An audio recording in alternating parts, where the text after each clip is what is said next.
आज अपन डिस्कस करते हैं कि इसके बारे में पाइथन के अंदर जो इनपुट फंक्शन है हमारा वो क्या काम करता है। इनपुट फंक्शन, ठीक है। अब आपको पता है कि कोई भी अगर फंक्शन होता है तो फंक्शन का क्या होता है, टास्क इन्हें पहले से डिफाइन होता है कि उसको ये काम करके देना है। जैसे प्रिंट फंक्शन का काम क्या था कि स्क्रीन के ऊपर क्या मैसेज डिस्प्ले होगा वो हमको दिखाई देता था। अब वैसे ही जो इनपुट फंक्शन होता है ये क्या करता है, यूज़र से जब आप प्रोग्राम को रन करते हैं तब वो क्या देता है हमको, यूज़र से इनपुट लेने के लिए एक मैसेज देता है। आ रहा समझ में? यानी कि इसका काम है it takes input from user. किससे इनपुट लेगा ये? यूज़र से। स्क्रीन पर आपका इनपुट लेने का काम करेगा और किसी वेरिएबल के अंदर क्या करवाएगा, उसको स्टोर करवाएगा। जैसे कि सपोज दैट मैं यहाँ पर एक एग्जांपल ले रहा हूँ। मान लीजिए मुझे अपना नेम यूज़र से मांगना है। एक तो होता है कि हम सीधे नेम इक्वल्स टू अपना जो भी नाम है वो अपन टाइप कर देते हैं और उसको क्या कर देते हैं, प्रिंट कर देते हैं। जस्ट इस लाइक इस तरीके से, है ना। तो इससे क्या होगा, हमारा नेम सीधे क्या हो जाएगा, स्क्रीन के ऊपर दिखाई देने लग जाएगा। बट हम चाह रहे हैं कि यहाँ पर हम वैल्यू यूज़र से लें, तो उस केस में फिर ये वाला अपन पैटर्न यूज़ नहीं करेंगे। फिर हम क्या करेंगे, वेरिएबल बनाए एक अपन ने, फिर इस वेरिएबल के अंदर यूज़र से क्या लेंगे, अपन इनपुट लेंगे। तो इनपुट लेने के लिए हम फंक्शन कौन सा लगाएंगे इसके अंदर, इनपुट, ठीक है।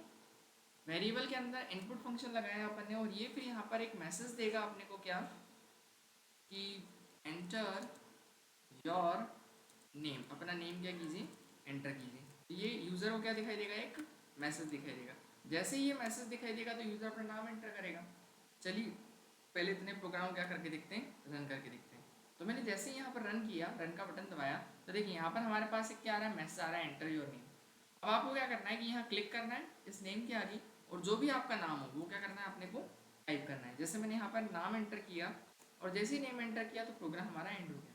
बट हम चाह रहे हैं कि जो यूज़र ने नेम एंटर किया है वो वेरिएबल के अंदर स्टोर तो हुआ, बट उसकी वैल्यू भी हमको क्या करनी है, प्रिंट करनी है। तो हम क्या लिखेंगे यहाँ पर, प्रिंट स्टेटमेंट लगाएंगे और नेम को क्या करेंगे, प्रिंट कर देंगे। तो इससे क्या होगा, इससे हमारा नेम जो है वो क्या हो जाएगा, प्रिंट हो जाएगा। जैसे ही मैंने रन किया तो देखिए अब मैं यहाँ पर नाम लिखता हूँ कुछ भी, जैसे मैंने रोहन लिख दिया और एंटर किया, अब मेरा नाम भी क्या हो रहा है, प्रिंट हो रहा है। तो इस इनपुट फंक्शन ने क्या किया, इनपुट फंक्शन ने ये किया कि हम यूज़र से जब प्रोग्राम को रन करते हैं तो इनपुट लिख सकते हैं। प्रोग्राम को जब रन करते हैं तो हमने क्या किया, एक नेम नाम का वेरिएबल बनाया सबसे पहले। फिर कौन सा फंक्शन लगाया अपन ने, इनपुट फंक्शन, जो कि यूज़र से क्या लेगा, इनपुट लेने का काम करेगा। और फिर यहाँ पर हम क्या बोलेंगे, यूज़र को एंटर योर नेम, एक मैसेज दिखाएंगे कि यूज़र अपना क्या एंटर करे, कोई नाम एंटर करे। और जैसे ही वो नेम एंटर करेगा तो वो नेम कहाँ पे चले जाएगा, अपने इस नेम वेरिएबल के अंदर क्या हो जाएगा, स्टोर हो जाएगा। और फिर उस वैल्यू को अपन ने क्या करवा दिया, प्रिंट करवा दिया। चलिए मैं काम करता हूँ, ये तो बात हुई नेम की। लेकिन अगर मुझे थोड़ा सा इसी को इम्प्रोवाइज़ करूँ मैं, तो मैं चाह रहा हूँ नेम तो ठीक है आ रहा है लेकिन आगे कुछ ग्रीटिंग्स आ जाएँ। तो ग्रीटिंग्स के लिए अपन यहाँ पर ऐड कर देते हैं एक मैसेज, वेलकम मिस्टर, इस तरीके से। और ये ग्रीटिंग ऐड किया। अब देखिए क्या है कि ये जो है वेलकम मिस्टर जो एक मैसेज है जो हमको हर स्ट्रिंग के मतलब जो भी इनपुट होगा उसके साथ में दिखाना है। तो हमने क्या किया, पहले वेरिएबल का नाम बाद में दिया यहाँ पर और एक ग्रीटिंग ऐड कर दी। तो वेलकम मिस्टर तो एज इट इज दिखाई देगा और जो नेम है वो नेम कहाँ से मिलेगा, जो यूज़र एंटर करेगा। तो देखिए मैं यहाँ पर रन करता हूँ इसको और मैंने एक नाम लिखा अंकित, एंटर। तो देखिए क्या दिखा रहा है, वेलकम मिस्टर अंकित। क्लियर हुआ क्या? तो ऐसे हम आगे चाहें तो इनपुट तो लेंगे नहीं यूज़र से, लेकिन अगर हम आगे चाहें तो उसमें कोई ग्रीटिंग भी ऐड कर सकते हैं। आउटपुट में ये वेरिएबल लिया अपन ने, मतलब इस वेरिएबल के अंदर जो भी इनपुट आएगा।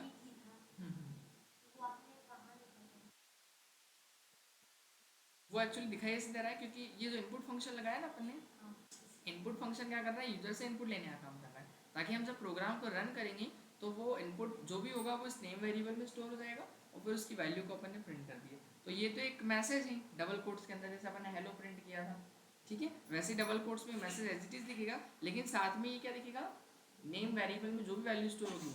अगर मैं इस नेम वेरिएबल को भी डबल कोट्स में डाल दूंगा तो ये हो जाएगा गलत। क्यों? क्योंकि अगर मैं जो नाम एंटर करूंगा वो मुझे नाम दिखाई नहीं देगा, क्योंकि वेरिएबल है और वेरिएबल में वैल्यू जो ली जाती है हमेशा वो डबल कोट्स में नहीं ली जाती। क्लियर हुआ इतना? आप अगर इसको भी डबल कोट्स में लिखेंगे तो अब होगा क्या, वो नाम तो मांगेगा आपसे। देखिए मैं इस प्रोग्राम को रन करके बताता हूँ। और मैंने यहाँ पर क्या किया, नाम लिखा जैसे कि यश, एंटर किया तो क्या बोल रहा है, वेलकम मिस्टर नेम आ रहा है। क्योंकि नेम क्या हो गया, उसके लिए एक मैसेज हो गया। तो नेम मैसेज नहीं, नेम बेसिकली अपने को दिख रहा है कि एक वेरिएबल है, तो वेरिएबल को हमेशा हम कहाँ लिखेंगे, बाहर लिखेंगे इस तरीके से। क्लियर हुआ? रन करते हैं अपने प्रोग्राम को। मैं यहाँ पर लिखता हूँ जैसे यस, अब क्या दिखाई दे रहा है, वेलकम स्टेयर्स। क्लियर हुआ क्या इतना? ठीक है, चलिए आगे अपन डिस्कशन करते हैं। ये तो बात करी मैंने नाम को ऐड किया। वैसे ही मैं चाह रहा हूँ कि यूज़र अपना नाम डालें, फुल नेम, उसमें उसका फर्स्ट नेम और क्या हो, लास्ट नेम, और मैं चाह रहा हूँ दोनों को फिर मुझे एक साथ क्या कराना है, प्रिंट कराना है। तो चलिए पहले अपन क्या लेते हैं, यूज़र से उसका फर्स्ट नेम लेंगे। तो मैं एफ नेम नाम से वेरिएबल बना लूँ, एफ नेम समझ गए, मतलब फर्स्ट नेम। तो फर्स्ट नेम के लिए यहाँ पर हम यूज़र को मैसेज क्या देंगे, एंटर योर फर्स्ट नेम। इतना क्लियर हो? फिर इसके बाद अपन क्या करेंगे, लास्ट नेम के लिए मैं एल नेम नाम से क्या बना लेता हूँ, वेरिएबल। ठीक है, एल नेम, और इस एल नेम के अंदर क्या होगा, यूजर को मैसेज देंगे एंटर योर लास्ट नेम। ठीक है, ये दो मैसेज दिए अपन ने। अब इसके बाद हम क्या करेंगे, इन दोनों को प्रिंट करेंगे एक साथ। तो प्रिंट क्या करेंगे, हम प्रिंट लगाएंगे पहले, फिर फर्स्ट नेम। तो फर्स्ट नेम के लिए अपन क्या लिखेंगे, एफ नेम। पता है ना, वेरिएबल को हमेशा डबल कोट्स में नहीं लिखा जाएगा, डबल कोट से बाहर लिखा जाएगा। ठीक है, एफ नेम, और उसके बाद फिर क्या होना चाहिए, फिर हमारा लास्ट नेम जो है वो क्या होना चाहिए, प्रिंट होना चाहिए। क्लियर हुआ था? अब मैं इसको रन करके देखता हूँ।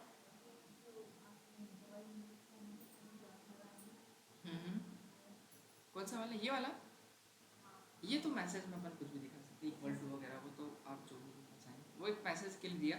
अब इसके आगे आपको इनपुट ले रहे हैं, तो कौन सा फंक्शन लगाना पड़ेगा आगे, इनपुट भी लगाना पड़ेगा। तो अपन ने क्या कर दिया, इनपुट फंक्शन लगा दिया। फिर इसके बाद ब्रैकेट ओपन करेंगे अपन, ये हो गया अपना काम।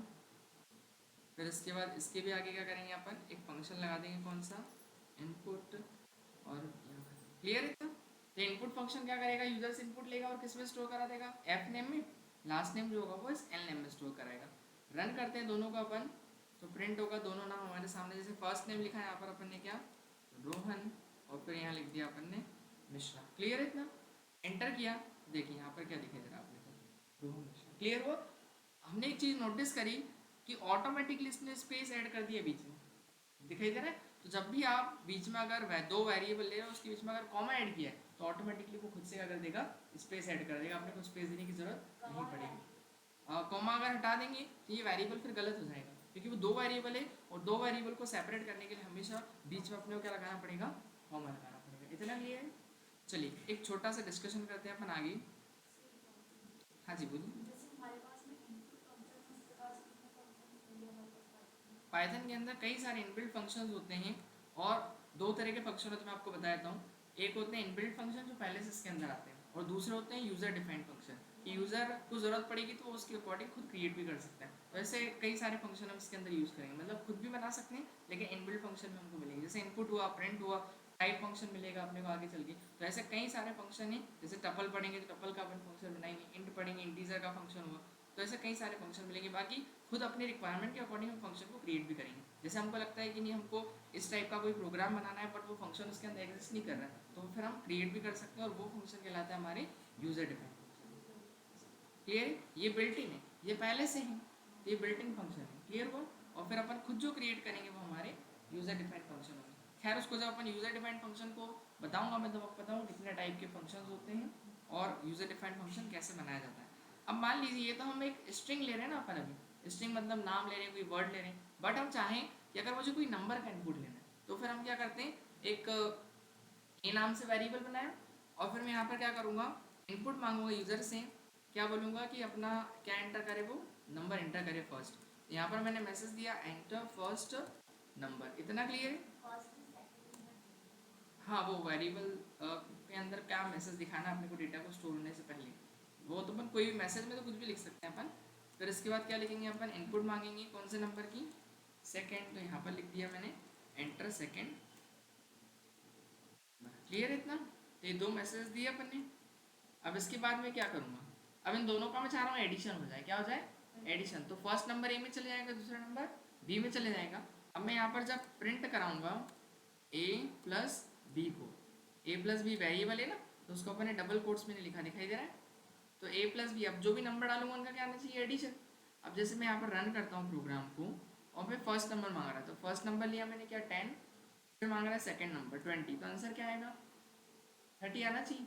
बट ये आंसर देगा अपने को 1020। ये दिखाई दिया, बट ये तो गलत हो गया, गलत हुआ कि नहीं? ऐसा क्यों हुआ? लेकिन एक्चुअली हुआ क्या कि पाइथन जो है, जो इनपुट फंक्शन है हमारा पाइथन के अंदर, इनपुट फंक्शन जब भी कोई इनपुट लेता है यूजर से तो वो उसको क्या समझता है? एक स्ट्रिंग समझता है। क्या समझता है? स्ट्रिंग। स्ट्रिंग मतलब वो समझ रहा है कि ये भी एक नाम ही, एक वर्ड है। आ रहा समझ में? तो उसने क्या किया, जैसे दोनों को जोड़ दिया। क्लियर हुआ? जैसे अभी रोहन ये अपने नाम लिखा था ना, अपन रोहन मिश्रा लिखा था, तो वो एक साथ आ गए थे। अगर मैं यहाँ पर भी इस प्रोग्राम में भी अगर प्लस लगा दूँ तो देखिए क्या होगा, ये वही एडिशन का प्रोग्राम बन जाएगा सेम एक तरीके से। अपना यहाँ प्लस लगा दिया मैंने। क्लियर इतना? अब मैं इसको रन करके बताता हूँ आपको। नीचे वाले को हाइड कर देते हैं अपन 2 मिनट के लिए। तो यहाँ पर अब मैं रन करूँगा इसको, ऊपर वाले को, है ना। तो यहाँ पर लिख दिया जैसे मैंने क्या, रोहन, एंटर, फिर मिश्रा।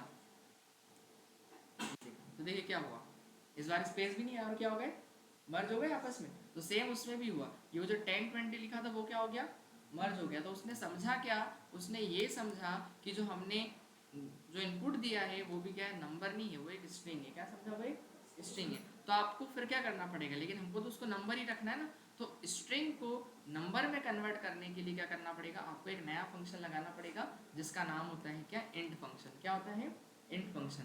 तो ये क्या करता है, आपको पता है कि पाइथन की जो इनपुट्स हैं वो कैसे ली जाती है, स्ट्रिंग में ली जाती है। कैसे ली जाती है? स्ट्रिंग में। तो आप ये पॉइंट नोट भी कर लीजिएगा आपने इसमें कि पाइथन इनपुट फंक्शन क्या करता है, input function take input always in a string format. कौन से फॉर्मेट में लेता है वो? स्ट्रिंग फॉर्मेट में ही लेता है। क्लियर हुआ इतना? स्ट्रिंग फॉर्मेट समझ गए ना? स्ट्रिंग फॉर्मेट मतलब वो एक नाम समझेगा, एक वर्ड समझेगा उसको, तो वो आपको फिर उस नाम को कन्वर्ट करना पड़ेगा, उस स्ट्रिंग को कन्वर्ट करना पड़ेगा किसमें, इंटीजर में, क्योंकि वो एक इंटीजर है। तो इंटीजर में कन्वर्ट कैसे किया जाए, चलिए वो भी समझते हैं। अब जैसे मान लीजिए यहाँ पर मैं यहाँ पर एक नंबर ले रहा हूँ, कोई पॉइंट वाला नंबर ले लिया मैंने। देख रहा है क्या लिया मैंने, 456.323। लेकिन उसके आगे मैंने क्या लगा दिया, इंट लगा दिया। चलिए इसको भी छोड़ते हैं अपन और दूसरा एग्जांपल लेते हैं। मान लीजिए मैंने एन एक नंबर लिया, एन के अंदर क्या लिया मैंने वैल्यू, फिर 45 ले ली। अब जब मैं इसको प्रिंट कराऊंगा, एक बात बताइए आप, क्या प्रिंट होगा मेरे साथ सामने, 45 प्रिंट होगा ना, एज इट इज नंबर ही प्रिंट होगा। क्या प्रिंट होगा, ये 45 नंबर प्रिंट होगा। जैसे ही मैं इसको रन करता हूँ तो देखिए क्या प्रिंट होगा मेरे पास, 45। चलिए मैं एक दूसरा नंबर भी लेता हूँ, ऐसे ही मैं पॉइंट डाल देता हूँ, 434 चलेगा। तो अब यहाँ पर क्या हुआ, सेम 45.434, पर मैं चाह रहा हूँ इसमें पॉइंट वाली वैल्यू क्या हो जाए, रिमूव हो जाए। और अब बेसिकली ये जो टाइप हो गया, ये इंटीजर नहीं, इसका टाइप हुआ डेसिमल नंबर।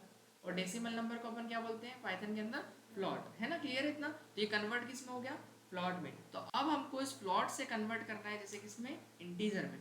वैसे ही हम किसी स्ट्रिंग से भी किसमें कन्वर्ट कर सकते हैं, किसी नंबर को स्ट्रिंग में। तो उसमें कन्वर्ट कैसा किया जाएगा देखिए। तो आपको करना क्या है, यहाँ पर आपको फंक्शन लगाना है, कौन सा, इंट फंक्शन। और इंट फंक्शन के अंदर आपकी जो भी वैल्यू जहाँ पर स्टोर है वो ले लीजिए। तो इंट के अंदर हमने क्या ले लिया, एन ले लिया। एन मतलब ये नंबर आ गया, है ना। तो लेकिन इसमें इंट में कन्वर्ट कर देगा, मतलब वो क्या 45 रखेगा केवल, उसके अंदर कितना रखेगा, 45। अब जब मैं उसको प्रिंट कराऊंगा तो यहाँ पर ले लिया मैंने प्रिंट, तो अब हमारे पास जो आंसर आएगा वो केवल क्या आएगा, ओनली 45।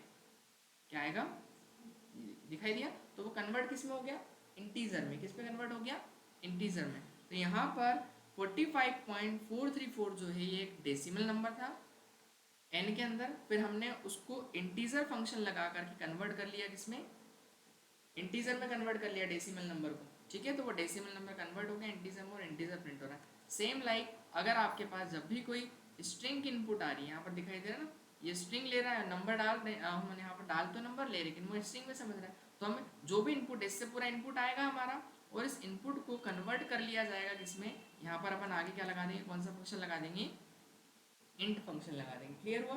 तो इससे होगा क्या, यहाँ पे जो भी नंबर आएगा वो क्या होगा, एक स्ट्रिंग होगा। क्या होगा, स्ट्रिंग होगा। और हमने आगे क्या लगा दिया, उसके इंट लगा दिया कि जो भी स्ट्रिंग है वो कन्वर्ट किस में हो जाए, एक इंटीजर में। क्लियर हुआ? तो वो इंटीजर में कन्वर्ट हो जाएगा। सेम ऐसा हम नीचे वाले में भी करेंगे, यहाँ पर भी क्या लगा देंगे, इंट लगा देंगे इस टाइप से, तो वो कन्वर्ट किस में हो जाएगा, एक इंटीजर में। तो जो भी इनपुट होगा, दोनों नंबर जो यूजर के, वो कन्वर्ट होंगे पहले तो किसमें, इंटीजर में, और फिर उसके बाद वेरिएबल के अंदर क्या होंगे, स्टोर होंगे। ठीक है, अब मैं इसको रन करता हूँ एक बार। तो देखिए मैं यहाँ पर पहला नंबर डालता हूँ 10, दूसरा डाला मैंने 20, तो इस बार मैं आउटपुट क्या दिख रहा है, 30। क्लियर हुआ? तो वो क्या हुआ, पहले स्ट्रिंग से कन्वर्ट हुआ किसमें, इंटीजर में, और फिर वो स्टोर हो रहा है वेरिएबल में, और फिर उसके बाद उस पर क्या हो रहा है, ऑपरेशन हो रहा है एडिशन का। चलिए हम एक काम करते, थोड़ा सा मैसेज दिखा देंगे तो और अच्छा रहेगा कि हमने किया क्या है। हाँ, इंट फंक्शन लगाना पड़ेगा अपने बाद में, क्लियर इतना। तो एडिशन ऐसा करके एक अपन ने मैसेज दे दिया एडिशन, और फिर इसके बाद a+b की वैल्यू। अब देखिए मैं यहाँ पर लिखता हूँ 10 20। अब एडिशन कितना आ रहा है हमारे पास, 30। क्लियर हुआ इतना। चलिए आगे डिस्कशन करते हैं। अब मैं यहाँ पर, जैसे हमने लास्ट टाइम कुछ प्रोग्राम्स बना के देखे थे, बेसिक प्रोग्राम, जिसके अंदर हमने एरिया ऑफ रेक्टेंगल निकाला था, याद है, एरिया ऑफ रेक्टेंगल फाइंड करना है आपने को, वही क्वेश्चन, एरिया ऑफ रेक्टेंगल। अब एरिया ऑफ रेक्टेंगल निकालते किससे, हम पहले तो ये समझते हैं।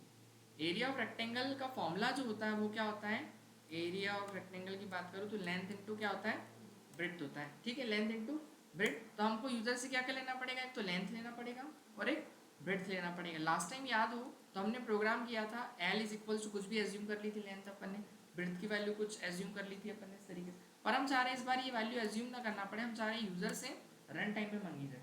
तो फिर हम क्या करेंगे, इनपुट फंक्शन लगाएंगे। लेकिन वो स्ट्रिंग में आपका इनपुट लेगा तो पहले ही हम क्या लगा देते हैं, इंट, की वो इंट में कन्वर्ट हो जो भी इनपुट हो हमारी। आ रहा समझ में। और इसमें अपन यूजर को मैसेज क्या देंगे, यूजर को मैसेज देंगे कि enter the length of rectangle. ठीक है, रेक्टेंगल की क्या मांग लेंगे अपन, लेंथ मांगेंगे। और फिर इसके बाद यहाँ पर अगेन अपन इंटीजर, दूसरा इनपुट मांगेंगे इंटीजर में, तो वो क्या होगा हमारा, enter the breadth of what, rectangle. Clear हुआ। ये दोनों अपन इनपुट मांग लेंगे, काम हो गया अपना। अब दोनों इनपुट जब आ जाएगी तो दोनों का इंटू करना है और उसको प्रिंट करना है। तो हम एरिया इज इक्वल्स टू क्या बोलेंगे, लेंथ इंटू ब्रेड्थ, और फिर इसके बाद प्रिंट कर देंगे हमारा एरिया ऑफ रेक्टेंगल जो भी होगा उसको यहाँ पर मैसेज के साथ में, एरिया ऑफ रेक्टेंगल इज, और वैल्यू कहाँ से आ जाएगी उसकी, एरिया में स्टोर करी तो एरिया से वैल्यू ले लेंगे अपन। ठीक है, रन करके देखते हैं। तो मैं कुछ भी लेंथ डालता हूँ 34, ब्रेड्थ डालता हूँ 65, तो दोनों का इंटू हो क्या गया 2210। क्लियर हुआ इतना। इस तरीके से तो हम रन टाइम में यूजर से इनपुट कैसे लेंगे, वो होगा हमारा इनपुट फंक्शन से। चलिए एक क्वेश्चन और देखते हैं, find the area of square. Area of square का फॉर्मूला क्या था अपना, एरिया ऑफ स्क्वायर था 4 इंटू साइड, है ना, 4 इंटू साइड, ये ना, ये साइड का स्क्वायर था। हाँ 4 इंटू साइड है ना, साइड इंटू साइड होता है ना, एस का स्क्वायर, 4 इंटू साइड तो उसका पेरीमीटर है। क्लियर है इतना। तो यहाँ पर क्या हो जाएगा, एस इंटू एस, यानी साइड का स्क्वायर, मतलब हमको निकालना है कि एरिया ऑफ स्क्वायर निकालना है।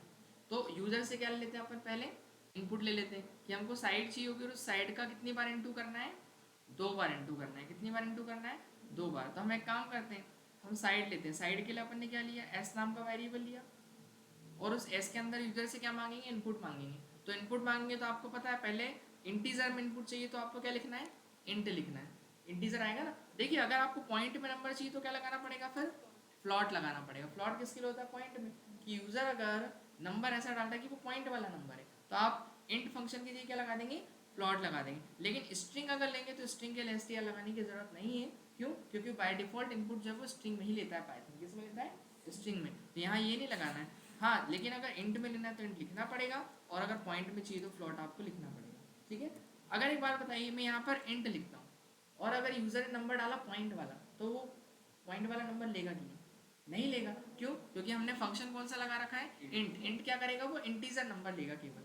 ठीक है, तो हमने इंट लगाया, फिर मैं यहाँ पर इंट के अंदर कौन सा फंक्शन लगाऊंगा, इनपुट फंक्शन, और यूजर को अपन मैसेज क्या देंगे, enter the side of square. Square की क्या एंटर की जाए, साइड एंटर की जाए। तो एक मैसेज दे दिया अपन ने। अब इसके बाद हम क्या करेंगे, जो भी इनपुट आएगा मेरा इंटीजर में आएगा पहले, और फिर वो कन्वर्ट कर दिया जाएगा किसमें, मतलब एस में स्टोर कर दिया जाएगा। अब हमको करना क्या है, एरिया नाम से हमने एक वेरिएबल बनाया, एरिया के अंदर हम क्या प्रिंट कराएंगे, साइड इंटू साइड, मतलब साइड का स्क्वायर हो गया है। जो भी साइड डाली यूजर ने उसका 2 बार क्या करना है, अपने को पहले इंटू करना है, और फिर उसके बाद उसको एरिया वेरिएबल के अंदर क्या कराना है, स्टोर। और उसको प्रिंट करना है तो हम यहाँ पे प्रिंट करवा देंगे किसको, हमारे एरिया को। इतना क्लियर है। अब जैसे ही मैं रन करता हूँ या एक मैसेज दे दे थोड़ा सा अपन आगे, पहले एरिया ऑफ स्क्वायर इज, और वैल्यू कहाँ से आएगी मेरी, वैल्यू आएगी मेरी एरिया से। जो भी मेरा साइज एंटर करूँगा मैं, जैसे मैंने लिखा 5, तो 5 का स्क्वायर कितना होता है 25। एंटर करते हैं, देखिए तो area of square is 25। Clear हुआ इतना। चलिए एक काम करते हैं अपन, वो सर्कल वाला बनाते हैं, याद है ना, सरकमफ्रेंस ऑफ सर्कल, या फिर एरिया ऑफ सर्कल निकाल लेते हैं पहले। एरिया ऑफ सर्कल, इतना क्लियर है। क्या फाइंड करना है अपने को, area of circle. Area of circle का फॉर्मूला क्या होता है, pi r square, pi r square. R square मतलब आर का कितनी बार इंटू करना होगा हमको, 2 टाइम्स क्या करना होगा, इंटू करना होगा। ठीक है, तो हम क्या क्या लेंगे यूजर से, एक तो पाई की वैल्यू लेंगे और एक रेडियस लेंगे, और रेडियस का कितनी बार इंटू कर देंगे, 2 टाइम्स। ठीक है, ऐसा नहीं कि ये रेडियस अलग है ये रेडियस अलग है, रेडियस एक ही होती है ना। ठीक है, क्लियर हो। वो 2 सर्कल होंगे तब जाके फिर रेडियस अलग अलग हो सकती है। क्लियर है इतना। तो हमने क्या किया, एक रेडियस मांगी यूजर से और एक पाई की वैल्यू। चलिए तो अपन पाई की वैल्यू भी यूजर से लेना चाह रहे हैं इस बार, जैसे मान लीजिए तो पाई इज इक्वल्स टू, लेकिन पाई की वैल्यू आती है किसमें, पॉइंट में। किसमें आती है, पॉइंट में। तो आपको कौन सा टाइप यूज करना है यहाँ पर, फ्लॉट टाइप यूज करना है। क्लियर है इतना। और फ्लॉट के अंदर हम क्या मांगेंगे, इनपुट मांगेंगे फ्लॉट। यूजर को बोलेंगे एंटर द वैल्यू ऑफ पाई, पाई की वैल्यू क्या करे यूजर एंटर करे। इतना क्लियर है। फिर जो रेडियस डालेगा, आप देखिए रेडियस यूजर पॉइंट में भी लिख सकता है या फिर इंटीजर में भी लिख सकता है। तो दोनों केस में अगर लिख सकता है, कभी मान लो वो इंटीजर में लिख रहा है कभी फ्लॉट में लिखा है, तो फिर उस केस में हम फ्लॉट ही लेके चले। क्यों, क्योंकि अगर मान लीजिए उसने 5 भी लिखा तो 5 एक इंटीजर है, और 5 लिख रहे हैं और अगर फ्लॉट में इनपुट ले रहे हैं तो 5.0 लगा देगा, उसके मन से आगे क्या लगा देगा वो 0, और 0.0 का तो कोई वैसे मतलब ही नहीं रहेगा। तो अपन कंसीडर कर लेते इसको भी, इसमें रेडियस को भी हम फ्लॉट में कंसीडर कर लेते। लेकिन अपने को ऐसा है कि नहीं, हमको तो इंटीजर में ही चाहिए, तो फिर वहाँ पर एंट लगाना पड़ेगा अपने को। क्लियर हुआ इतना। तो यहाँ पर अपन फिर फंक्शन लगाते हैं क्या, इंट, और यूजर को मैसेज क्या देते हैं अपन, enter the radius of circle. Clear है इतना। एंड इसके बाद फिर अपन क्या करेंगे, क्या कैलकुलेट कर रहे हैं अपन, एरिया कैलकुलेट कर रहे हैं ना। तो एरिया का फॉर्मूला क्या है, पाई आर स्क्वायर, तो पाई इंटू आर, और फिर जो भी हमारा आउटपुट है उसको अपन प्रिंट कर लेंगे। तो हम लिखते हैं एरिया ऑफ सर्कल इज, और वैल्यू कहाँ से आ जाएगी अपनी, एरिया से। ठीक है, एक बार रन करके देखते हैं। पाई की वैल्यू होती है 3.14 एंड रेडियस ऑफ सर्कल मैंने लिख दिया 6। एंटर किया तो कितना आया, 113.03। क्लियर हुआ इतना, आया क्या समझ में। अब देखिए एक यहाँ पर मैं क्वेश्चन आपको बताता हूँ। करना ये है आपको कि यहाँ पर ये जो एरिया ऑफ सर्कल है इसकी जगह आपको फाइंड करना है सरकमफेरेंस ऑफ सर्कल, लेकिन यूज़र वही इनपुट फंक्शन की हेल्प से यूज़र से लेना है अपने, है ना। एक बार ट्राई कीजिए आप, सरकमफेरेंस ऑफ सर्कल। मैं आपको फॉर्मूला बता देता हूँ उसका, सरकमफेरेंस ऑफ सर्कल, और फॉर्मूला होता है इसका 2πr। क्या होता है, 2 इन पाई इंटू, ये आप ट्राई कीजिए कॉपी में अपनी सभी।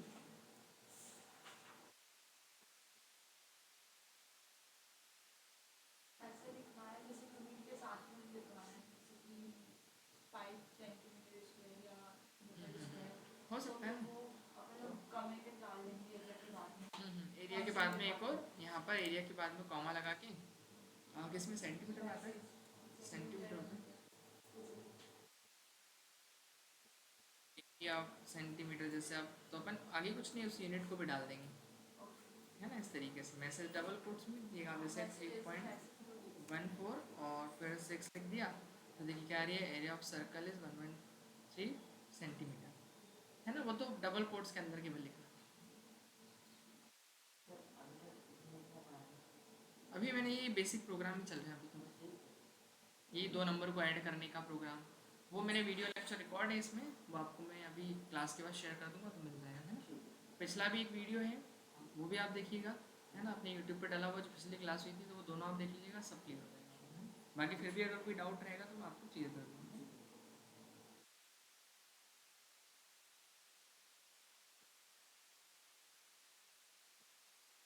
क्या निकालना है अपने को इसमें, सरकमफेरेंस ऑफ सर्कल।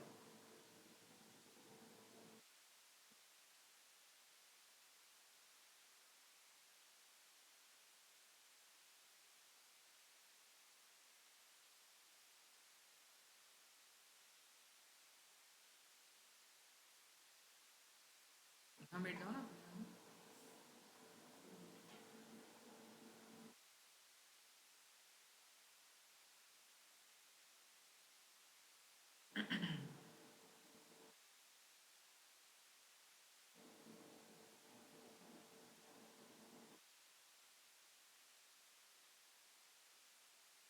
बन गया।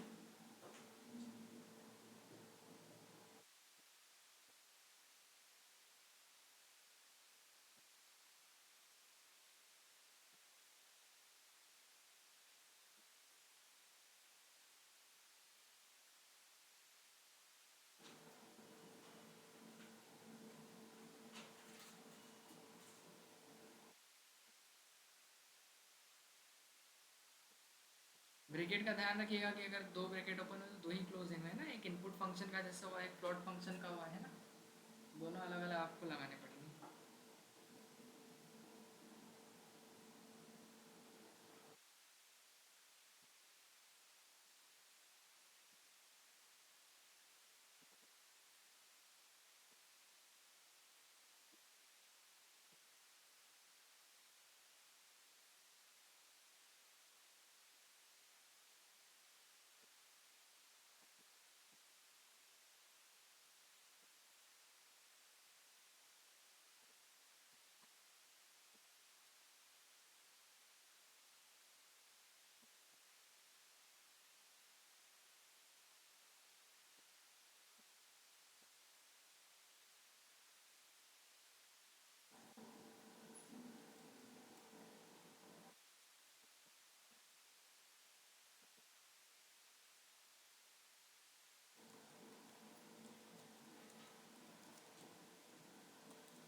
बना।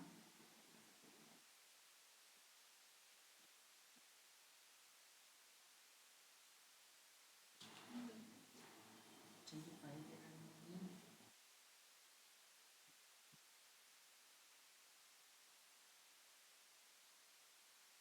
ठीक है, perimeter of circle very good. वो उसका बंदा बना। नाम भूल गया मैं आपका। दीक्षा।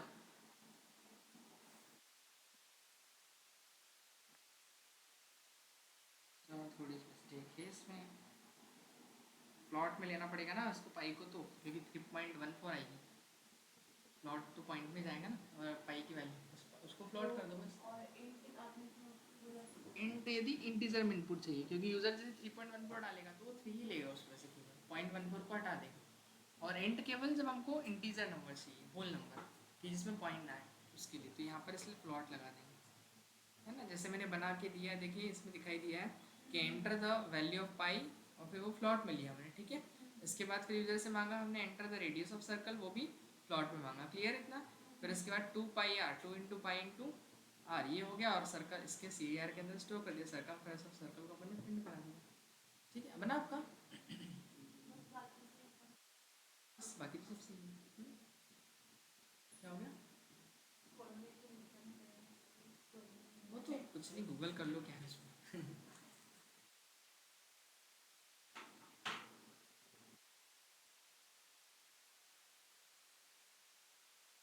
सरकमफ्रेंस एरिया नहीं होता, सरकमफ्रेंस ऑफ सर्कल है।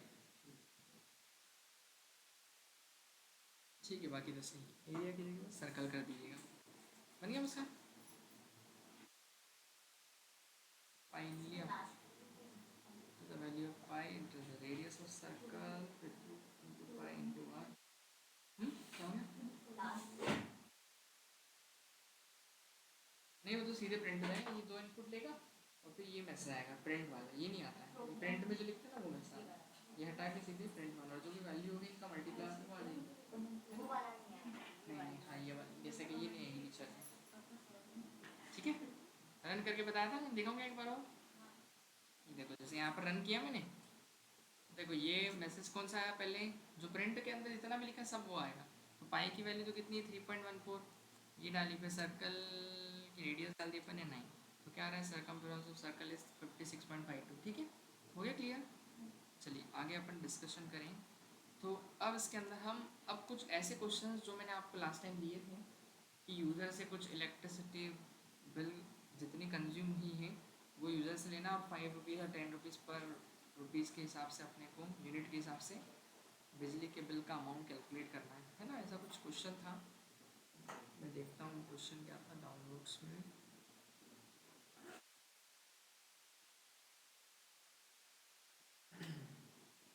ये देखिए, तो क्वेश्चन क्या है हमारा, write a program to accept electricity unit. इधर से क्या लेनी है अपने को, इलेक्ट्रिसिटी यूनिट कंजम्पशन लेना है कि कितनी यूनिट कंज्यूम हुई है इलेक्ट्रिसिटी की। जैसे अपना घर में जो बिल आता है वो कैसे आता है, 200 यूनिट खर्च हुई हमारी, 300 यूनिट खर्च हुई, 500 यूनिट खर्च हुई, तो उसके अकॉर्डिंग क्या होता है, बिल जनरेट होता है अपना, है ना। वो मीटर की रीडिंग लेना था बिजली विभाग से जो भी है, तो वो क्या लेके जाता है, रीडिंग लेके जाता है अपने मीटर से। तो उसमें देखते हैं कि पिछली यूनिट जो थी आपकी और जो अभी करंट यूनिट चल रही है वो उसमें से माइनस कर देता है। मान लो पिछले टाइम हमारी यूनिट 100 थी, कितनी थी 100, और अभी कितनी होगी, मान लो 100 फिर हो गई है, तो 100 में से जब अपन कैलकुलेट करेंगे 100 के आगे 100 तो कितनी होगी, 200 यूनिट हो जाएगी अपनी। ठीक है, पिछली 100 थी, अब इस बार फिर 100 हो गई, तो वो 100 और 100 कितना होगा, 200 पहुंच जाएगा मीटर की रीडिंग। तो मतलब कितनी यूनिट कंज्यूम हुई आपकी, मान लो महीने भर के अंदर आपने 100 यूनिट क्या करी है, कंज्यूम करी, या 200 करी, जितना भी, चलो मान लेते हैं 200 यूनिट अपन ने क्या कर ली, कंज्यूम करी महीने भर के अंदर। ठीक है, एंड फिर क्या बोल रहा है, यूजर से यूनिट लेना है जितनी कंज्यूम हुई है, and calculate the total price at the rate of 5 rupees unit. मतलब कि यहाँ पर 5 रुपये के हिसाब से हर यूनिट, मतलब एक यूनिट कंज्यूम हुई तो कितने 5 रुपीज़, 2 यूनिट कंज्यूम हुई कितने 10 रुपये। ठीक है, वैसे ही आपकी 200 यूनिट खर्च हुई तो 200 इंटू 5 कितना हो जाएगा, 1000, कितना हो जाएगा 1000, तो 1000 का बिल बनेगा आपका। ठीक है, give a discount of 10% on all over bill, और उसमें बोल रहा है कि जो भी अमाउंट आया है उसमें 10% का आपको क्या देना है, ऑफ देना है, डिस्काउंट देना है। क्लियर है, तो 2000 का आप निकाल लीजिए 10%, अब जो भी अमाउंट बनेगा उसमें से माइनस हो जाएगा आपका। क्लियर हुआ, तो 200 रुपये क्या हो जाएंगे आपकी, कम हो जाएंगे, है ना, 10% निकालेंगे तो, और फिर उसके बाद क्या हो जाएगा, 1800 का बिल बनेगा आपका। क्लियर है इतना, तो ये करेंगे कैसे, पहले समझ में आ गया, पहले क्वेश्चन को पढ़ लीजिए, अच्छा समझ में आ गया। क्या लेना है, पहले यूजर से एक्सेप्ट करवाना है electric unit city unit consumption. तो अपन एक काम करते हैं, यहाँ पर लिखते हैं अपन, यूनिट नाम से वेरिएबल बना लूँगा, और यूनिट के अंदर इंटीजर में यूनिट लूँगा मैं, इंटीजर इनपुट, यूजर को बोलेंगे एंटर द टोटल, पॉइंट में भी ले सकते हैं, है ना, वैसे तो इंट में कैलकुलेट करते हैं अपन मोस्टली, तो enter the total unit consumption, है ना, क्योंकि वो तो 200 यूनिट 300 यूनिट ऐसी आती है, 250 220 222 ऐसे आई, है ना, तो वो according enter the total unit consumption. ठीक है, जितनी भी यूनिट कंज्यूम हुई है वो अपन ले लेंगे, ये एक मैसेज दिया अपन ने। ठीक है, इसके बाद फिर हमको क्या करना है कि उसका 5 रुपीज़ पर यूनिट के अकॉर्डिंग, ये तो हो गया पहला वाला सॉल्व होगी लाइन। अब दूसरा क्या बोल रहा है, calculate the total price at the rate of 5 rupees unit के हिसाब से। तो 5 रुपये यूनिट के हिसाब से कितना हो जाएगा टोटल, जो भी यूनिट बनी है, मान लो अगर 200 यूनिट बन रही है, 300 यूनिट बन रही है, तो उसका इंटू कर देंगे 5 से, अपन इंटू ही कर देंगे ना। क्लियर हुआ इतना, हेलो, हाँ मैम,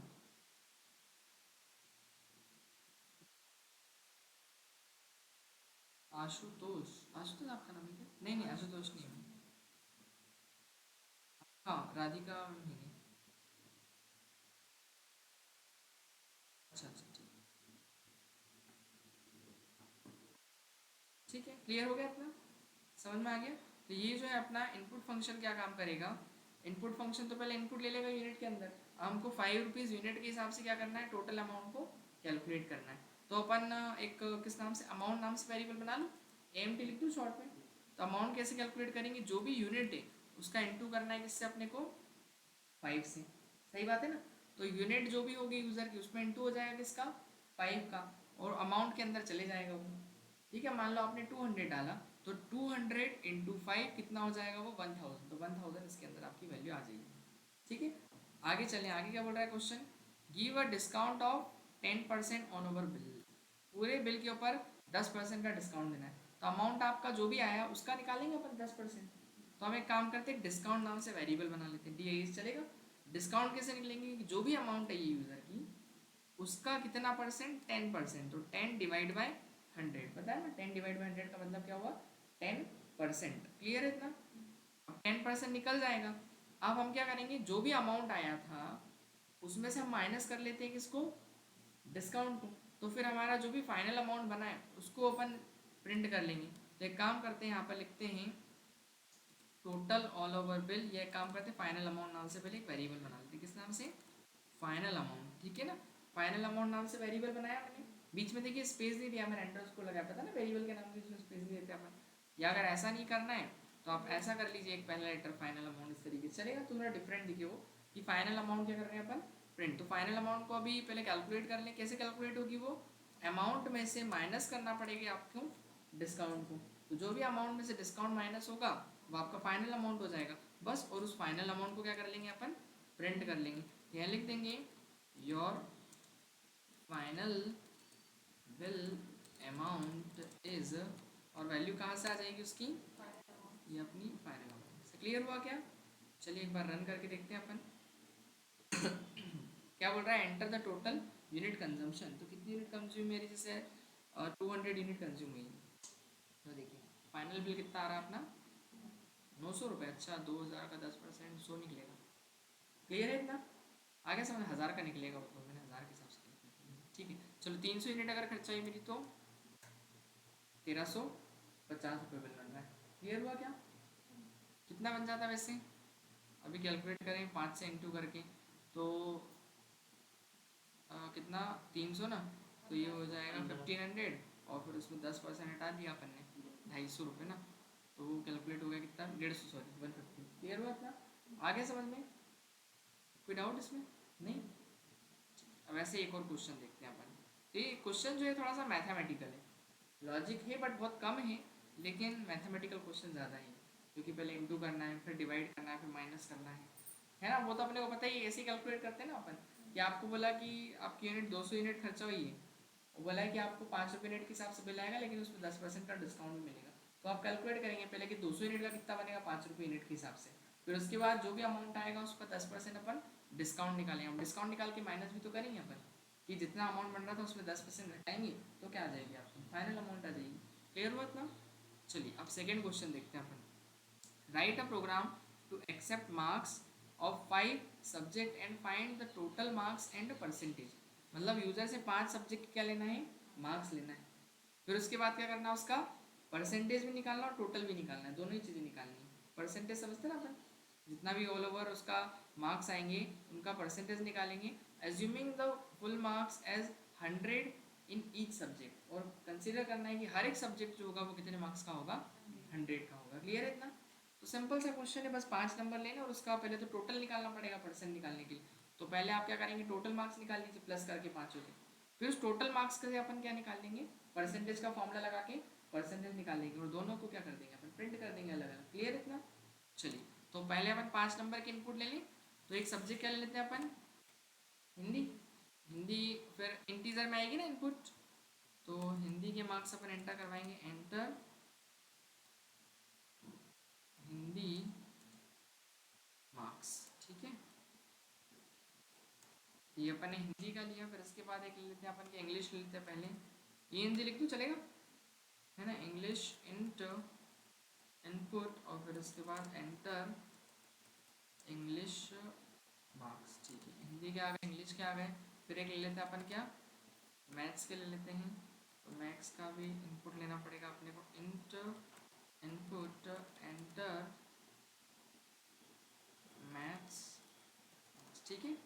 इसके बाद फिर अपन आएंगे क्या, जीके ले लेते हैं, इंटीजर इनपुट एंटर जीके, ठीक है। और क्या मांगेंगे, पांचवा एक ले लेते हैं अपन साइंस, ठीक है। ये इतना बड़ा लिखने से अच्छा ओनली इतना लिख देते हैं, ठीक है चलेगा, एस सी आई। फिर यहाँ पर क्या लिख देंगे, पहले तो इनपुट फंक्शन लगाना पड़ेगा, लेकिन इंटीजर में इनपुट चाहिए, इंटीजर इनपुट क्या बोलेंगे, एंटर, और कौन सब्जेक्ट के, एंटर साइंस मार्क्स, ठीक है। पाँचों के आ गए हमारे पास, अब पाँचों का टोटल निकाल लेंगे। तो टोटल निकालने के लिए टोटल नाम से वेरिएबल कर लेते हैं, चलेगा।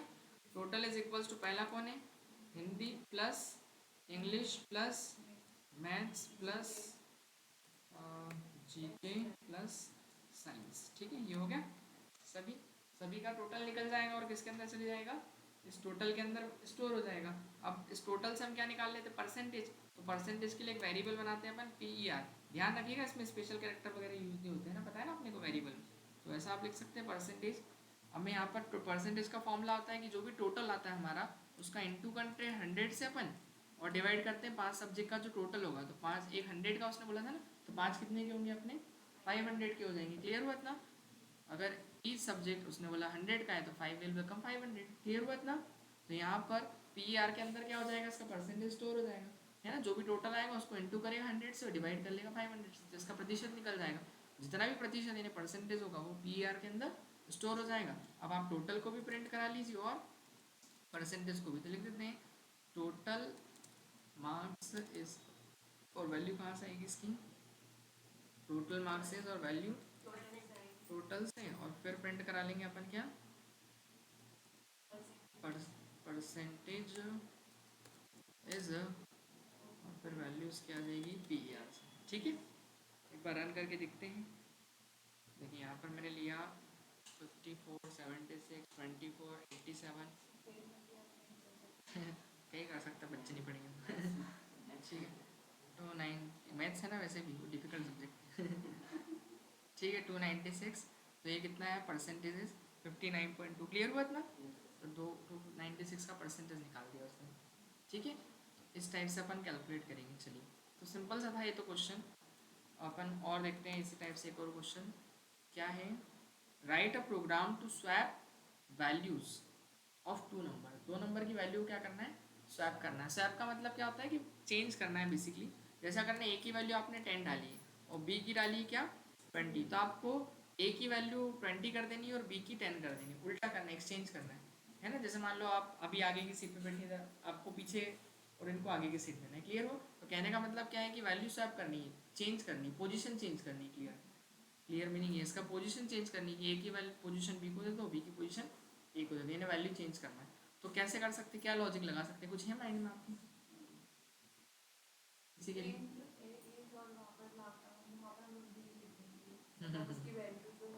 हाँ वो ठीक है, लेकिन करना ऐसा अपने को, हाँ करना ऐसा है अपने को कि ए की वैल्यू मतलब बन जाए क्या, जैसे अब जब ए की वैल्यू प्रिंट कराए ना, तो ए की वैल्यू अभी मैं प्रिंट कराऊंगा, डायरेक्ट वेरिएबल को जब प्रिंट कराऊंगा तो अभी तो 10 20 आएगा, लेकिन वैल्यू पहले 20 की आ जाए, ए में चले जाए 20 और बी में चले जाए 20, ऐसे स्टोर कराना मतलब।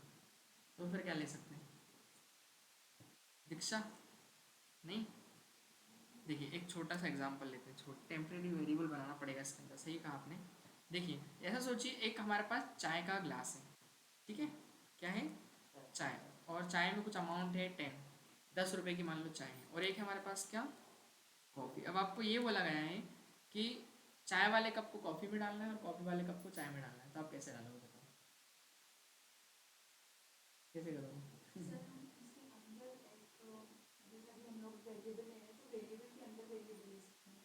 एक लेना पड़े, मतलब जैसे जनरली आप एक खाली ग्लास लोगे पहले तो, है ना, एक क्योंकि चाय और कॉफ़ी तो दोनों में भरी हुई है, दोनों ग्लासेस में, दोनों कप्स में।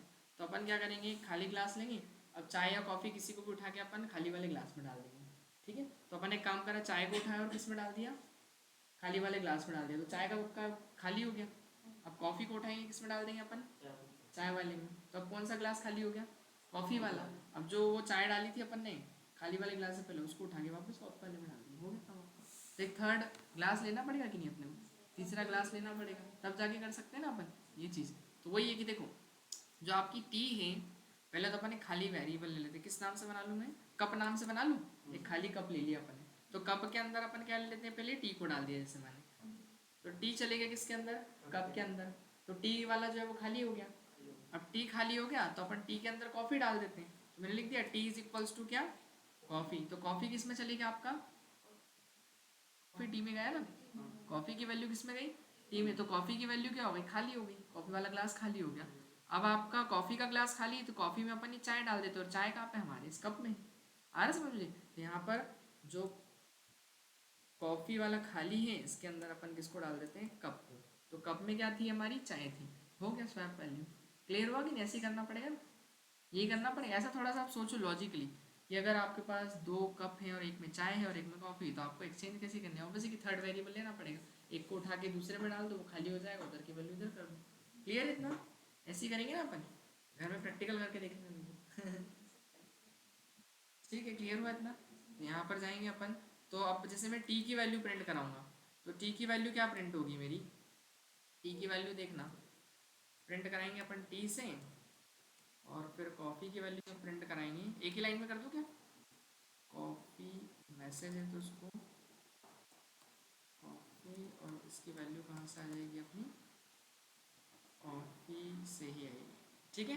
तो टी की टी से आ जाएगी, कॉफ़ी की कॉफ़ी से, पर देखना हमने टी की वैल्यू कितनी ली थी 10, कॉफ़ी की 20, और लेकिन मैं टी की वैल्यू प्रिंट कराई तो देखना कितनी आएगी, टी की वैल्यू कितनी होगी अब 20, और कॉफ़ी कितनी होगी 10, हो गई कि नहीं वो चेंज वैल्यू। क्लियर हुआ इतना। तो ऐसे एक थर्ड वेरिएबल लेना पड़ेगा, कोई बहुत ज़्यादा बड़ी चीज़ नहीं है, वही थोड़ा सा आप सोचोगे कि एक खाली वेरिएबल बनाना पड़ेगा, फिर उसके बाद वैल्यू, तो ऐसे स्वैप कर सकते हैं अपन वैल्यू, ठीक है। वो लगता कॉम्प्लिकेट है।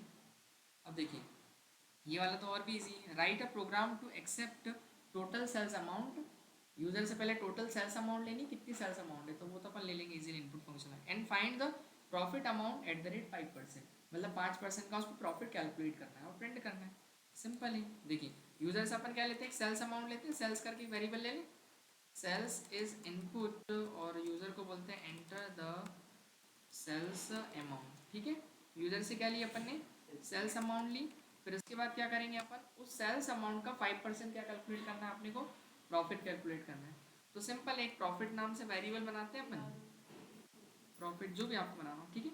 प्रॉफिट इज इक्वल्स टू जो भी हमारी सेल्स अमाउंट है उसका कितना परसेंट, 5%, तो 5% का मतलब 5 डिवाइड बाई 100। आप सोचिए कि सर ऐसा परसेंटेज लगा देते, ये सब अलाउ नहीं होते इसके अंदर, पता है ना, तो यहाँ पर 5 डिवाइड 100 ही लिखना पड़ेगा, या इसको बहुत से बहुत आप क्या लिख सकते हैं, डिवाइड 5 डिवाइड बाई 100 को कैलकुलेट करेंगे तो क्या आएगा, 5 डिवाइड 100, तो उसको लिखेंगे 0.05, तो अगर आप चाहें तो ऐसा भी लिख सकते हैं, क्या 0.05, तो ये भी 5 हो गया ना, 5% ही हो गया, ठीक है ना। अगर कंफ्यूज करे तो रहने दो, कोई मतलब नहीं है, यहाँ पर 5 डिवाइड बाई 100, तो ऐसा भी कर सकते हैं, मैंने बता दिया आपको, क्लियर है इतना। ये तो 5 डिवाइड बाई 100 लीजिए, 5 को डिवाइड करके मतलब डिवाइड करके लिख दिया, सिंपल सी बात है। तो 5% हो गया, आप प्रिंट कर लीजिए आपका प्रॉफिट, यहाँ लगाएंगे print your profit, amount is, और वैल्यू कहाँ से आ जाएगी अपनी, प्रॉफिट से, सिंपल था ये भी, है ना। बस ये कि सेल्स अमाउंट पे प्रॉफिट कैलकुलेट करना है और उसको प्रिंट करना है। तो देखिए जो भी मैं सेल्स अमाउंट, जैसे मैंने 1000 डाला, तो 1000 का 5% कितना निकल गया, 50, क्लियर हुआ इतना। तो इस तरीके से अगर 100 रुपये डालेंगे तो 5 रुपये आ जाएगा प्रॉफिट, सही है ना,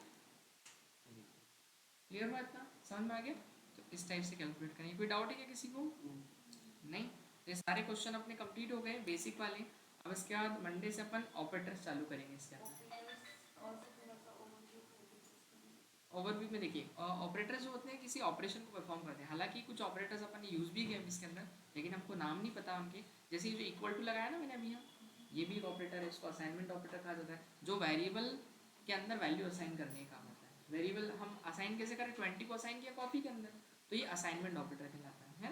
जैसे हमने यहाँ पर ये मल्टीप्लाई लगाया, तो मल्टीप्लाई भी क्या है, एक ऑपरेटर है, इसको मल्टीप्लिकेशन ऑपरेटर कहा जाता है। और भी मैंने हो सकता है कई ऑपरेटर यूज़ किए, जैसे अभी ये डिवाइड किया तो उसको डिवीजन ऑपरेटर कहा जाता है, क्लियर हुआ इतना। फिर इसके अलावा हमने यहाँ पर एडिशन का तो ऊपर ही करा था प्रोग्राम, तो वहाँ प्लस ऑपरेटर का यूज़ किया था, लेकिन अभी और भी ऑपरेटर्स। देखिए क्या होता है कि हम मैथ्स के अंदर तो जनरली कितने ऑपरेटर पढ़ते हैं, 4 ऑपरेटर पढ़ते हैं। कौन कौन से? एडिशन, सब्ट्रैक्शन, मल्टीप्लिकेशन और एक कौन सा होता है हमारा, डिवीजन। ये 4 पढ़ते हैं हम मैथ्स में, सभी ने पढ़े। लेकिन इसके अलावा हम प्रोग्रामिंग में कई सारे पढ़ते हैं। जैसे हमको इसी में मैथमेटिकल में आपको फिर एक मिलेगा मॉड्यूलस। क्या मिलेगा? मॉड्यूलस। ये रिमाइंडर निकालता है। रिमाइंडर समझते हैं ना अपन, एक डिविडेंड में अगर देखा जाए, डिविडेंड को डिवाइड करते हैं डिवाइजन से, यानी किसी नंबर को, तो एक तो क्वेश्चन बचता है, एक रिमाइंडर बचता है। क्वेश्चन मतलब भागफल और रिमाइंडर मतलब शेषफल, है ना। तो जो शेषफल है वो शेषफल निकाल के देता है। भागफल कौन देगा? ये देगा। और जो शेषफल बचेगा, जो आखिरी वैल्यू रिमाइंडर बचेगा, वो ये निकाल के देता है। क्लियर हुआ? आ रहा समझ में? जैसे अगर मान लीजिए मैं 10 को डिवाइड करूंगा जब 5 से, तो बात बताइए क्या आउटपुट आएगा मेरा? रिमाइंडर क्या बचेगा? रिमाइंडर नहीं, क्वेश्चन ही बता दिए। चलिए 10 डिवाइड बाई 5, तो 2 बचेगा। 2 बचेगा ना, 2 बार में चले जाएगा।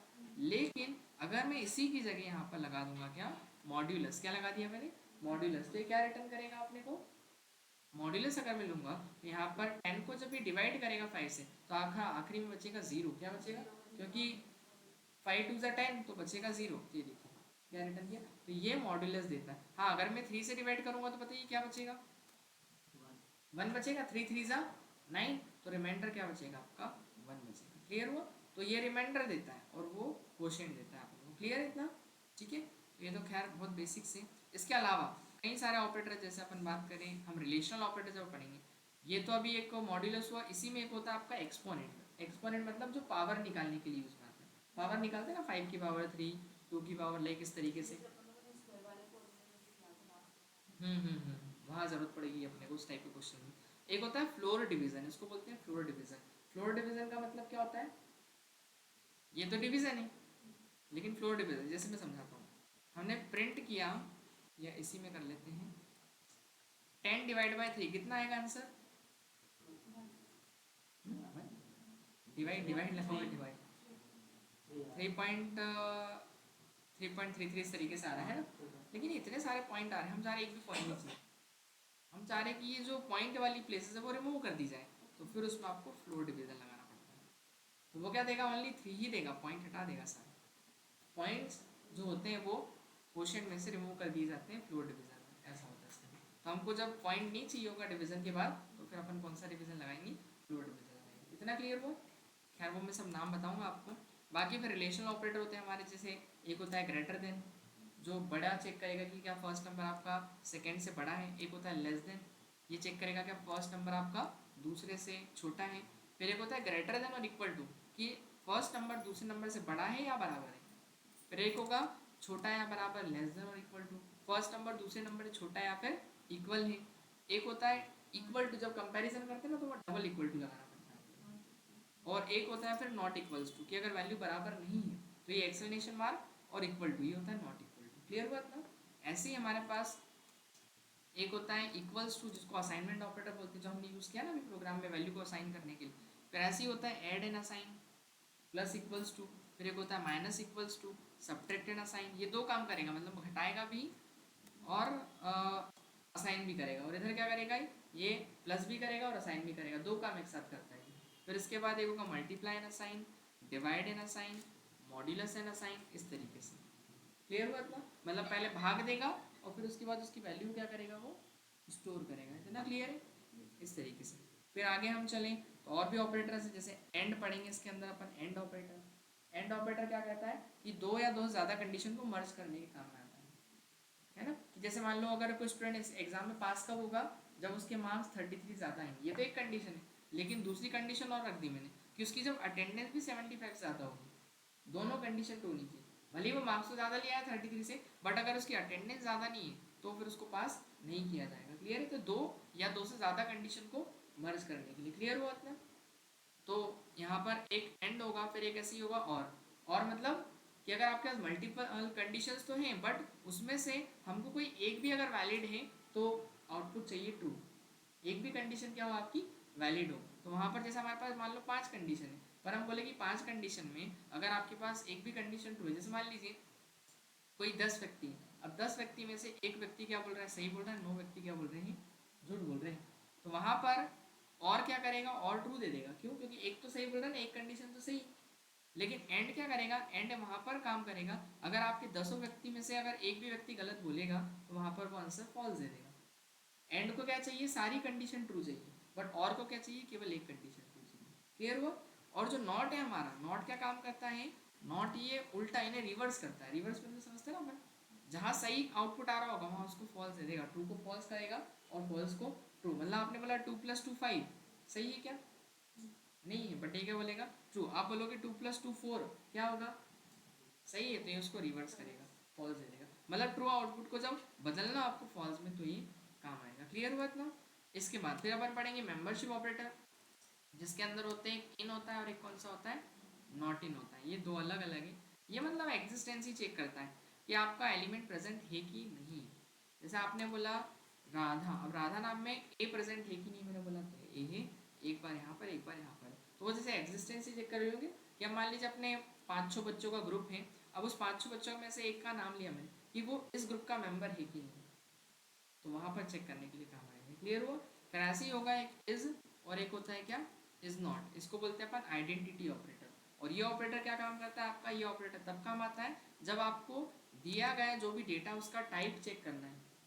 जैसे मैंने बोला कि एक बात बताइए, जैसे मैंने नेम लिखा और नेम के अंदर में कोई नंबर डाल दूँ, क्या लिखा मैंने, हाँ, तो यहाँ पर इज और इज नॉट। तो यहाँ पर जैसे ये जो है मैं बोलूँगा कि इसका जो नेम का बताइए टाइप जो है क्या है, तो आप बोलेंगे कि सर नेम का जो टाइप है वो तो एक इंटीजर है। क्या है, इंटीजर है। लेकिन अगर यहीं मैं डबल कोट्स में लिख दूंगा तो क्या हो जाएगा, जैसे मैं यहाँ पर सुमित ऐसा कुछ लिख दिया तो इसका टाइप क्या हो जाएगा, एक स्ट्रिंग हो जाएगा। तो अगर मैं बोलूँ कि यार नेम का टाइप एक इंटीजर है तो आप क्या बोलोगे, नहीं, ये ना, क्योंकि इसका टाइप क्या है, एक स्ट्रिंग है, तो वही चेक करेगा, अगर होगा तो इस ट्रू देता है और नहीं होगा तो ये फॉल्स देगा। खैर उसको प्रैक्टिकल करके देखेंगे तब सारी चीज़ें क्लियर होगी। अभी तो मैंने ऐसे ओवरव्यू बताया, क्लियर हुआ ना। एक बड़ा सा मतलब टाइम लगेगा उनको। हाँ मतलब मोस्टली 3-4 दिन, बहुत समय, 3 से 4 दिन। क्लियर हुआ ना। हाँ, बाकी ऑपरेटर्स मेन है। और इसके बाद फिर जो कंट्रोल स्टेटमेंट और जो लूप पढ़ेंगे, बैकबोन है पूरा पाइथन का, जो मतलब ये मान के चले, हाँ, आगे के जो 2 हफ्ते अपने आने वाले वो सबसे ज़्यादा इंपॉर्टेंट है। ठीक है, 2 वीक जो जाएंगे और मंडे से अपने, ठीक है, तो वो मिस मत कीजिएगा आप। बाकी फिर अगर ये, क्योंकि बेस ही है ना, अगर बेस आपका अच्छा रहेगा, अब मान लीजिए अपने को प्लस माइनस मल्टीप्लाई डिवाइड ही नहीं आ रहा अच्छे से, तो हम आगे मैथ्स मैथमेटिक्स कर ही नहीं सकते। आपने देखा होगा मैथ्स में जो स्टूडेंट्स होते हैं जो कमज़ोर होते हैं इनमें, उनको मैथ्स बनता ही नहीं उनसे, लेकिन जो इनमें अच्छे होते हैं उनसे मैथ्स बनता है, क्योंकि मेन तो ये 4 ही है ना, प्लस माइनस मल्टीप्लाई और डिवाइड। वैसे इसमें प्लस माइनस मल्टीप्लाई डिवाइड तो है ही सही, लेकिन उसके अलावा भी आपको कई ऑपरेशंस मिलेंगे, क्योंकि आपको ये इसका मैथमेटिक्स का फंडामेंटल है और यही आपसे अच्छे से बनेगा तब जाके आप आगे प्रोग्रामिंग कर पाएंगे। क्लियर हो। तो ये एक कंट्रोल स्टेटमेंट है और एक लूप है आगे चल के, वो अपने को करना है। ठीक है, चलिए तो फिर करते हैं अपन मल्टी की क्लास में।